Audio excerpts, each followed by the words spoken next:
வணக்கம். ரொம்ப சந்தோஷம். ஃபர்ஸ்ட் ஆஃப் ஆல் எனக்கு டெல்லி பாபு சாருக்கு தான் நான் நன்றி சொல்லணும். ஏன்னா ஓமை கடவுளை முடிச்சுட்டு ஒரு இன்டர்வியூ வந்து நான் எடுத்தேன் ஒரு சேனலில், அவங்களோட அந்த மூவி டீமை. அப்போ நான் போய் கேட்டேன், சார் எனக்கு ஏதாவது வாய்ப்பு கொடுங்க சார், நான் அந்த மாதிரி சேனலில் பண்ணிகிட்ருக்கேன் அப்படின்னு.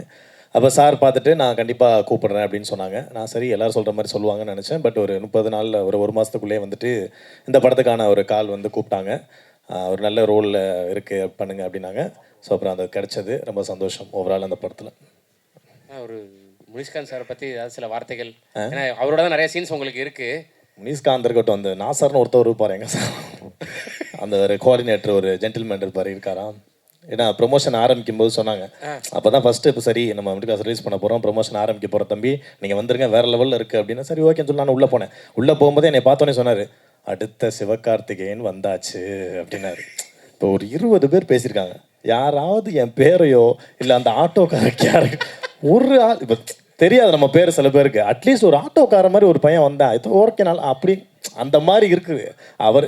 இதனால தான் நான் கூட யோசிப்பேன், முனிஷ்காந்தன் எப்போ வந்து கதையின் நாயகன் கதாநாயகன் சொன்னாலே அவர் வந்து ஐயோ சார் நீங்கள் வர எதையாவதோ கிளப்பி விட்றாதீங்க சார், நமக்கு இதெல்லாம் சட்டாவாத. நான் யோசிப்பேன், ஏன் சார் இப்படி நினைக்கிறீங்க அப்படின்னு.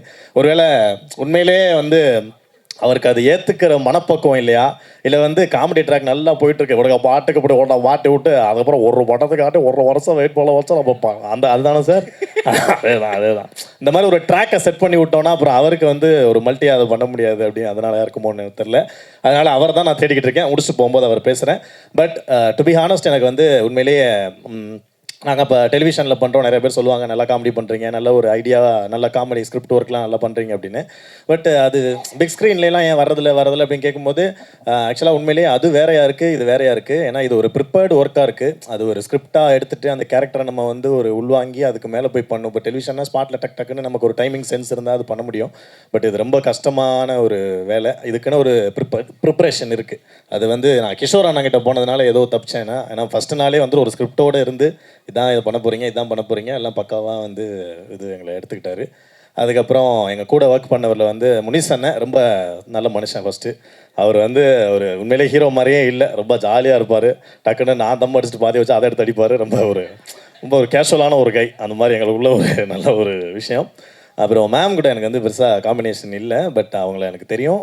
அப்புறம் முனிஷ் அண்ணன், அப்புறம் கோடாங்கி ரிவ்யூஸ் அவர் அப்புறம் இந்த one and only the real OG Radharavi sir கூட இருந்துச்சு.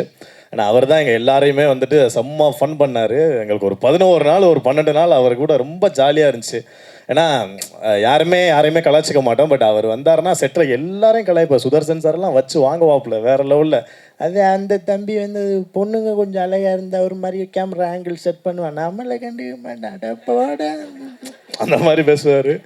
அது மாதிரி ரொம்ப சின்ன சின்ன விஷயம் கூட ரொம்ப சென்சிபிளாக இருக்கும் அவர் சொல்கிறதுலாம். ஒரு வாட்டி ஒரு ஷார்ட்டை கொஞ்சம் சீட் பண்ணி எடுக்கிறோம் சார், கொஞ்சம் அப்படி வாங்க சார், டக்குன்னு வந்துருங்கன்னா ஃபஸ்ட்டு கேமராவே மூவ் ஆகலை. அதுக்கு அவர் சொன்னார், இது ஃபஸ்ட்டு கேமராவை மூவ் பண்ணுங்க தம்பி, அப்புறம் ஆர்டிஸ்ட்டை கூப்பிடுங்க. வண்டலூரில் சாப்பிட்றதுக்கு இங்கே வாயை திறந்துட்டு போக முடியுமா? மிரண்டுட்டேன் நான். என்னடா மனுஷன், என்னடா இப்படி ஒரு ஸ்கில்லான ஒரு எப்பேற்பட்ட ஒரு பஞ்சை வந்து அசால்ட்டாக அடிக்கிறாரு. ஸோ அவர் கூடலாம் ஒர்க் பண்ணது நிறைய எனக்கு வந்து ரொம்ப நல்ல ஒரு எக்ஸ்பீரியன்ஸாக இருந்தது. அப்புறம் கோடாங்கி ரிவ்யூ சார், அவர் நிறைய ஹெல்ப் பண்ணார். அப்புறம் வந்து இவங்க இது பூர்ணேஷ், ஐயோ அது வேறு அப்படி சொல்லக்கூடாது, ஜெயம் ரவி சார் கூட ரவி மோகன் சொல்லாமல் விட்டுலாம், இவரை வந்து இப்போ தேவ் அப்படின்னு தான் சொல்லணும். So Dev sir and Durai sir DD combo. ஜென்ரலாக ஒரு டிடி காம்போனா வந்து குடிக்கிறவங்கள பிடிப்பாங்க, இவங்க நடிக்கிறவங்கள பிடிக்கிறாங்கன்னு நினைக்கிறேன். ஸோ அற்புதமாக அந்த வகையில் எங்களுடைய இந்த க்ரூ வந்து ரொம்ப சந்தோஷமான ஒரு டீம். அவங்க கூட அந்த இது ப்ரொமோஷன் அப்போ தான் நான் அவங்கள மீட் பண்ணுறதுக்கு வாய்ப்பு கிடச்சிது. 2 பேருமே ரொம்ப ஸ்வீட், ரொம்ப ஜாலியாக பழகுனாங்க. ஓவராலாக படத்தை பற்றி சொல்லணுன்னா வந்து அதான் மிடில் கிளாஸ், அதுக்கு ஏற்ற மாதிரி விஷயம் இருக்கும். அது இல்லாமலும் ரொம்ப இன்ட்ரெஸ்டிங்காக வித்தியாசமாக செகண்ட் ஹாஃப்லாம் நிறைய சுவாரஸ்யமான விஷயங்கள்லாம் இருக்கும். ஸோ பாருங்கள். ஏன்னா ஃபஸ்ட்டு ப்ரொமோஷன் அப்போ சொன்னாங்க நவம்பர் 21 நம்ம படம் மட்டும்தான் வருது, வேறு லெவலில் இருக்கும்னாங்க. 3 நாளில் டப்புன்னு மாஸ்க்குன்னு ஒரு படம் வருதுனாங்க. அடுத்து ஒரு 2 நாளில் தம்பி இப்போ தான் இன்னொரு படம் வருதுனாங்க. இப்போ நம்ம வந்து ரீசெண்டாக ஒரு டீசர் பார்த்துட்டு வரேன், நவம்பர் 21 ஒரு கிட்டத்தட்ட ஒரு 7 படம் 6 படம் கிட்ட வருதுன்னு நினைக்கிறேன். ஸோ எல்லா படமே வந்து ஒரு உழைப்பு போட்டு தான் பண்ணுறாங்க எல்லாருமே. ஸோ உங்களுக்கு பிடிச்ச படங்களை வந்து நல்லா கொண்டாடுங்க. பட் இந்த படம் எங்கள் படம், நான் அதை வந்து கான்ஃபிடென்ட்டாக சொல்லுவேன். உண்மையிலேயே நிறைய பேர் மனசு பிடிக்கும், நல்ல ஒரு படம். அண்ட் இதுக்கு வாய்ப்பு கொடுத்த எல்லாருக்குமே என்னுடைய நன்றி. Thank you so much. நன்றிண்ணா, நன்றி. இப்போ அடுத்து என்னென்ன படங்கள், எவ்வளோ படங்கள் பண்ணிகிட்டு இருக்கீங்க? இந்த படம் வந்ததுக்கப்புறம் வாய்ப்புகள் நிறைய வரும்னு எதிர்பார்க்குறோம். நான் சொன்ன மாதிரி நீ பேசணும். இல்லைண்ணே, நான் நல்ல முறையாக கேட்குறேன். இல்லை அப்படிதான், உண்மைதான். நான் சொன்ன மாதிரி தான், டெலிவிஷன் வேறு இது வேறு அப்படிங்கிறது புரிஞ்சுக்கிறதுக்கே ரொம்ப டைம் ஆகுது. பட் அதுக்கான ப்ரிப்ரேஷன் நான் வந்து இப்போ ஸ்டார்ட் பண்ணியிருக்கேன். ஒரு சில பெரிய படங்கள், அப்புறம் வெப் சீரிஸ் இந்த மாதிரி பெருசாலாம் கமிட் ஆகி பண்ணிகிட்ருக்கேன். ஸோ நல்லா வரும்னு நினைக்கிறேன்.